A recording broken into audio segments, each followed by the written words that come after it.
이번 특별사면 대상 가운데 가장 논란이 됐던 두 사람, 이명박 전 대통령과 김경수 전 경남지사입니다. 두 사람을 둘러싼 논란과 사면을 단행한 이유, 조태현 기자와 좀 더 알아보겠습니다.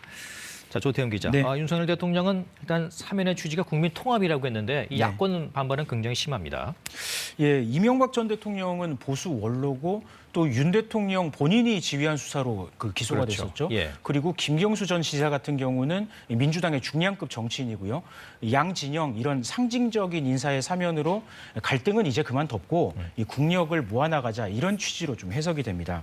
그런데 전체적으로는 야권보다는 여권 인사가 사면을 더 많이 받았고요.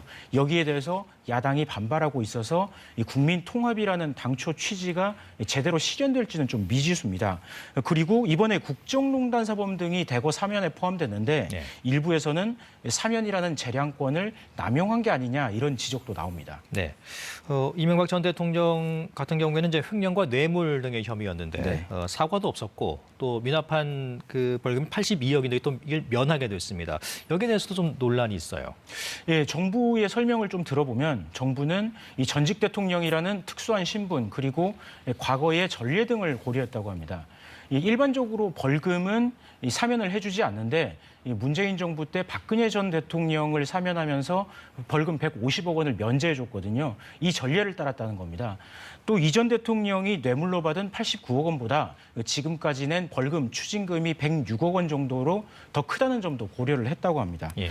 하지만 개인 비리인데 이 형량 남은 형량 14년을 면제해주고 거기다가 그 벌금까지 안 내게 하는 게 맞느냐. 특히나 사과 한 번 없었던 점을 감안하면은 이 국민들의 시선이 곱지 않은 게 사실입니다. 네. 김경수 전 지사는 이제 얼마 전에 사면을 원치 않는다 이런 입장을 밝혔었고 여전히 또 무죄를 주장하고 있습니다. 네. 왜 포함된 걸까요? 본인의 의사하고는 관계없이 이 정치적 통합을 위한 여야의 형평성을 고려했다라는 게 이 대통령실 참모들 설명입니다. 예. 다만 복권이 이뤄지지 않은 건 이 사건의 성격 그리고 지위와 역할 등을 고려했다라고 하는데요. 이게 무슨 얘기냐면은 이 대선을 앞두고 대규모 여론 조작을 주도한 이유로 이제 수감이 됐는데 이런 게 이 복권까지 해주기에는 좀 심각한 범죄라는 뜻입니다.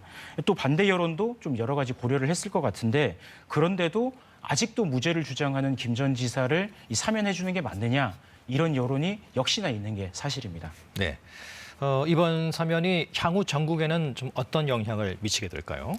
일단 이 전 대통령 같은 경우는 나이도 많은 데다가 건강도 좋지 않아서 예. 당장 정치적인 움직임은 없을 걸로 보입니다.